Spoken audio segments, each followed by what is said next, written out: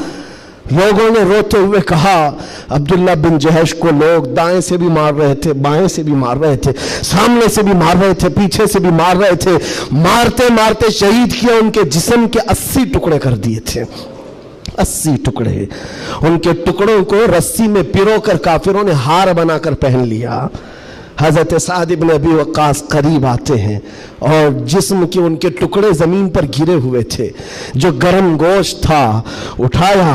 سعد ابن ابی وقاص کہتے عبداللہ تو مجھے چھوڑ کر چلا گیا، لیکن کل رات ہم نے دعا کی تھی، اللہ نے میری دعا بھی قبول کی، تیری دعا بھی قبول کی۔ سنو اے مسلمانوں، سعد ابن ابی وقاص کہتے ہیں میں نے جو دعا کی تھی اللہ نے وہ قبول کیا، بڑا دشمن میرے سامنے لایا، اور تو نے جو دعا کی تھی اللہ نے وہ بھی قبول کیا، مگر قسم رب ذوالجلال کی اے عبداللہ میری دعا سے تیری دعا کئی درجے افضل ہے، اس لیے کہ مارنے کی بات الگ ہے، حضور کی محبت میں مر جانے کا مزہ الگ ہوتا ہے۔ جان ہے عشق مصطفیٰ روز فضو کرے خدا، جس کو ہو درد کا مزہ نازے دوا، اٹھائے کیوں پھر کے گلی گلی تباہ، ٹھوکرے سب کی کھائی کیوں، دل کو جو عقل دے خدا تیری گلی سے جائے کیوں۔ قرآن کہتا ہے کہ ڈرو اس آگ سے جس کا ایندھن انسانوں کو اور پتھروں کو بنایا جائے گا۔ جب جب انسان اس میں ڈالے جائیں گے آگ اتنی تیزی سے بھڑکتی چلی جائے گی۔ میرے عزیزو، دوزخ کے صفات میں جو بیان ہوا ہے، ایک بار نبی اقدس صلی اللہ تعالیٰ علیہ وسلم تشریف فرما، ایک بہت بڑی دھماکے کی آواز آئی۔ صحابہ سے حضور نے پوچھا کیا تم نے یہ آواز محسوس کی، کیا ہے؟ صحابہ نے عرض کیا اللہ اور اس کے رسول بہتر جانتے ہیں۔ نبی اکرم صلی اللہ تعالیٰ علیہ وسلم ارشاد فرماتے ہیں آج سے 70 سال پہلے جہنم کے منہ سے ایک پتھر گرایا گیا تھا، اس کی تہ میں اب جا کر کے وہ گرا ہے۔ یعنی جہنم کے اوپر سے اگر کوئی چیز گرائی جائے تو اس کے تہ میں جانے میں اسے 70 سال لگ جائیں، جبکہ یہ فرمایا گیا کہ آسمان جو آپ دیکھ رہے ہیں، یعنی یہ بادل نہیں، آسمان جو حقیقی آسمان ہے، آسمان سے اگر زمین پر کوئی چیز گرا دی جائے تو صبح سے شام سے پہلے پہلے پتھر نیچے پہنچ جائے گا، جبکہ آسمان اور زمین کے بیچ کا فاصلہ 500 سال کا بتایا گیا، گھوڑے کی مسافت کا حدیث پاک میں۔ تو یہ جو مسافت ہے اس میں ایک دن کے اندر ایک پتھر پہنچ سکتا ہے، اور دوزخ کے اندر پہنچنے کے لیے 70 سال لگ جاتے ہیں، تو اس کی گہرائی کا اندازہ کیا ہوگا، وہ کتنی گہرائی ہوئی۔ مولا علی کرم اللہ وجہہ الکریم نے یہ بیان فرمایا حدیث میں کہ اس جہنم کے 7 طبقے ہیں اور 7 دروازے ہیں، ہر ایک میں الگ الگ قسم کے لوگ ڈالے جائیں گے۔ مشرکین کا دروازہ الگ ہے، منافقین کا الگ ہے، کفر کرنے والوں کا الگ ہے، اور اس کے علاوہ جو ہمیشہ رہنے والے تو یہ ہو گئے، پھر جو عذاب چکھنے والے ہیں، چغل خوروں کا دروازہ ہے، سود خوروں کا دروازہ ہے، زنا کرنے والوں کا دروازہ ہے، چوروں کا دروازہ ہے۔ یہ سب دروازے ان الگ الگ گناہ کرنے والوں کے نام سے وہاں پر مرقوم ہیں۔ عزیزان گرامی وقار، دوزخ کو جو اس دن لایا جائے گا، فرمایا گیا کہ 70,000 فرشتے اس کو کھینچ کر کے لا رہے ہوں گے، جبکہ ایک فرشتے کی طاقت کا اندازہ کیا کر سکتے ہیں آپ؟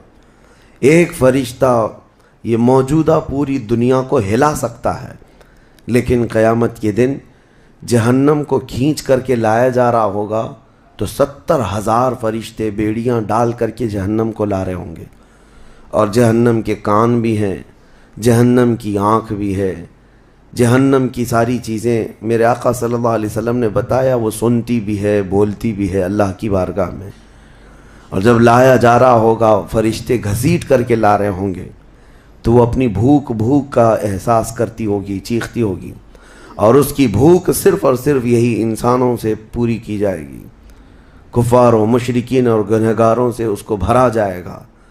میرے عزیزوں، نبی پاک صلی اللہ تعالیٰ علیہ وسلم ارشاد فرماتے ہیں، یہ تم جو دنیا میں آگ جلاتے ہو، یہ اس جہنم کی آگ کا 70واں حصہ ہے، یعنی 69 حصے اور اس کو تپایا جائے تو جہنم کی آگ ہوگی۔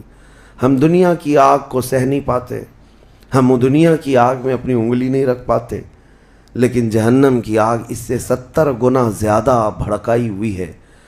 1000 سال تک اس آگ کو بھڑکایا گیا تو سرخ ہو گئی، لال ہو گئی، پھر حدیث پاک میں ہے دوبارہ اس آگ کو 1000 سال تک بھڑکایا گیا تو وہ آگ سفید ہو گئی، پھر 1000 سال تک اس آگ کو تپایا گیا تو وہ کالی ہو گئی۔ اب فرمایا گیا جہنم کی آگ صرف اور صرف کالی ہے، وہاں روشنی کا کوئی نام ہی نہیں ہے، وہاں کوئی روشنی کا نام نہیں ہے۔ دوزخ کی آگ کا اندازہ اس طرح بتایا گیا۔ جہنم میں ڈالے جانے والوں کی صفات سورہ واقعہ میں بھی موجود ہے۔ اللہ کریم نے فرمایا کہ جب وہ جائیں گے اصحاب الشمال ما اصحاب الشمال فی سموم و حمیم و ظل من یحموم لا بارد ولا کریم، جب ان کو ڈالا جائے گا، یہ بائیں جانب والے، کیا بائیں جانب والے تم کیا جانو، وہ ایسی خطرناک ہواؤں میں ہوں گے وہاں پر۔ اچھا، 3 طرح کا عذاب بتایا گیا ہے، ایک آگ کا عذاب، ایک دھوئیں کا عذاب، اور ایک ٹھنڈ کا عذاب بھی ہے۔ ٹھنڈ کا عذاب یعنی ایسی برفیلی جگہ کہ جو ہڈیوں کو گلا دیا کرتی ہے، وہ عذاب بھی وہاں پر ہے، زمہریر اس کو قرآن میں فرمایا گیا۔ تو وہاں ایک دخان بھی ہے، اللہ تعالیٰ نے فرمایا دھواں کا عذاب، جس سے دم گھٹتا ہے، جس سے سانس نہیں لے سکتا آدمی۔ یہ تینوں طرح کے عذاب ہیں۔ کھانے کے لیے تھوہڑ کا ایک درخت، تھوہڑ اس کو کہا گیا، شجرۃ الزقوم، یہ کانٹے دار ایک درخت۔ جب جہنمی بھوک کی شدت کا احساس کر رہے ہوں گے کہ ہمیں کچھ کھانا دیا جائے، تو ایک کانٹے دار درخت ہے جس کو تھوہڑ کا پھل کہا جاتا ہے، وہ دیا جائے گا۔ وہ اتنے کانٹے بھرا ہوا ہوگا کہ اس کو جب دوزخی کھائے گا تو اس کے گلے میں سے اٹک کر کے کانٹے حلق سے باہر آئیں گے، اس کی گردن سے کانٹے باہر نکلنے لگ جائیں گے، نہ وہ اندر جاتے ہیں نہ باہر آتے ہیں۔ اس پھل کی کیفیت یہ ہے، تو پھر وہ شدت سے چیخ مار کر کے کہیں گے کہ ہمیں پانی تو دیا جائے، تو اب مائے حمیم دیا جائے گا۔ مائے حمیم کیا ہے؟ اللہ تبارک و تعالیٰ نے قرآن میں فرمایا فشاربون شرب الہیم، یہ سورہ واقعہ میں اللہ تعالیٰ نے فرمایا کہ ان لوگوں کو اس دن جو پانی پلایا جائے گا وہ جہنمیوں کا سڑا گلا ہوا پیپ ہوگا جس کو پکایا جائے گا، اور اس کے بعد وہ اتنا کھولتا ہوگا کہ جب ان کو پھل ہضم کرنے کے لیے دیا جائے تو وہ پانی قریب کریں گے تو ان کے نیچے کا جبڑا لٹک کر کے نیچے زمین تک آ جائے گا، یعنی اس کی جھلس کر کے آگ اتنا گرم ہوگا، اس کے سوا ان کے پاس کوئی چارہ نہ ہوگا۔ وہی پانی جب وہ پینے کی کوشش کریں گے تو وہ پھل تو ختم ہوگا لیکن ان کی انتڑیاں پیچھے کے مقام سے نکل چکی ہوں گی، یہ کیفیت ان کی کنٹینیو ہوتی ہوگی۔ آپ تو یہ سمجھ رہے ہوں گے کہ کتنا دردناک عذاب ہے، اس کے بعد تو موت ہے، لیکن حدیث پاک میں یہ بھی ہے کہ جب ان جہنمیوں کا یہ عذاب دیکھیں گے تو وہ اتنا چیخ کر کے داروغ دوزخ حضرت مالک رضی اللہ تعالیٰ عنہ سے درخواست کریں گے۔ حضرت مالک علیہ السلام جو جہنم کے داروغہ ہیں، اس فرشتے سے یہ پکار کر کے کہیں گے کہ ہماری بات کرا رب تعالیٰ سے، ہمارا حساب کر دے، ہمارا یہاں خاتمہ ہو جائے، ہم یہ سہ نہیں پا رہے ہیں۔ قرآن پاک میں یہ بھی ہے کلما نضجت جلودہم بدلناہم جلودا غیرہا لیذوقوا العذاب، جب ان کی چمڑیاں جلیں گی اللہ فرماتا ہے ہم دوسری چمڑی پہنا دیں گے تاکہ وہ نیا عذاب چکھ سکیں۔ حضرت کعب احبار رضی اللہ تعالیٰ عنہ فرماتے ہیں 1 گھنٹے میں 70 بار چمڑی بدلی جائے گی، 1 منٹ سے بھی کم ٹائم میں ان کی چمڑی بار بار بدلی جائے گی تاکہ وہ نیا عذاب چکھ سکیں. کیونکہ چمڑی جلنے کے بعد، جیسے کہ سائنس بھی یہ کہتی ہے کہ پین ریسیور ختم ہو جاتا ہے، درد کو محسوس کرنے والا حصہ جلنے کے بعد کم ہوتا ہے، اور قرآن کہتا ہے کہ ہم نئی چمڑی ان کو لگائیں گے تاکہ درد کا احساس ہر بار ہوتا رہے. اب جب وہ 1000 سال تک حضرت مالک علیہ السلام ان کی طرف توجہ نہیں کریں گے اور پھر کہیں گے تم مجھے کیوں کہتے ہو، تمہارے رب سے کہو، اس کے بعد پھر 1000 سال تک وہ حضرت مالک کو چیختے رہیں گے کہ رب سے ہماری بات کرا. حضرت مالک اللہ کریم کی بارگاہ میں کہتے ہیں اے رب العالمین، دوزخ میں پڑے ہوئے ان تمام جہنمیوں نے تجھے پکارا ہے، تو ان کا فیصلہ فرما دے. اب رب تبارک و تعالیٰ فرماتا ہے 2 روایات میں، اس میں سارے کفار بھاگتے ہوئے دروازے کی طرف آئیں گے اور جنتیوں کو بھی بلایا جائے گا اور جنتی بھی بھاگتے ہوئے دروازے تک آئیں گے. جنتی ڈر رہے ہوں گے کہ کہیں ہم کو نکلنے کے لیے نہ کہا جائے، اور دوزخی اس بات کی خوشی میں ہوں گے کہ شاید ہم کو یہاں سے نکالا جا رہا ہے. اور جب سب پورے دروازے کے قریب پہنچیں گے تو رب تبارک و تعالی جہنمیوں سے پوچھتا ہے، سوال فرماتا ہے کہ اگر تمہارے یہاں سے نکلنے کے لیے فدیہ دینا پڑے تو کیا دے سکتے ہو؟ تو وہ کہیں گے کہ جتنی بڑی دنیا ہم چھوڑ کر کے آئے، دنیا میں جو کچھ بھی نعمتیں تھی، جتنا مال تھا، جتنا سونا چاندی، پوری دنیا، مولا اگر یہ دینے کی ہماری طاقت ہو تو ہم وہ سب دے کر کے جہنم سے نکلیں گے، پوری دنیا دے کر کے ہم تیرے دوزخ سے نکلیں گے. تو رب تعالیٰ فرماتا ہے میں نے تو اتنا بڑا حکم تم کو دنیا میں نہیں دیا تھا، میں نے تو صرف تم کو ایمان لانے کا کہا تھا، اور تم نے کفر کر کے اتنی بڑی سزا کو اپنے اوپر مسلط کیا. آج پوری دنیا فدیے میں دینے کو تیار ہو، اور کل جب تم زندہ تھے تو 2 رکعت تمہارے لیے بھاری تھی، تمہارے لیے راہ خدا میں 1 روپیہ بھاری تھا، اور آج پوری دنیا فدیہ میں صدقہ کر کے نکلنا چاہتے ہو. رب تبارک و تعالی جہنمیوں سے فرمائے گا میں نے اتنی بڑی چیز کا تو تمہیں دنیا میں حکم نہیں دیا تھا، اتنی بڑی چیز کا حکم نہیں دیا تھا. آپ سنو، ایک مینڈھے کی شکل، ایک بکرے کی شکل کی کوئی چیز لائی جائے گی جنت اور دوزخ دونوں کے بیچ میں، جنتی بھی دیکھ رہے ہوں گے اور دوزخی بھی دیکھ رہے ہوں گے. رب تبارک و تعالی ان دونوں لوگوں سے پوچھے گا، جنتیوں کو بھی اور دوزخیوں کو بھی، کہا اس کو پہچانتے ہو، اس کو پہچانتے ہو، یہ کیا چیز ہے؟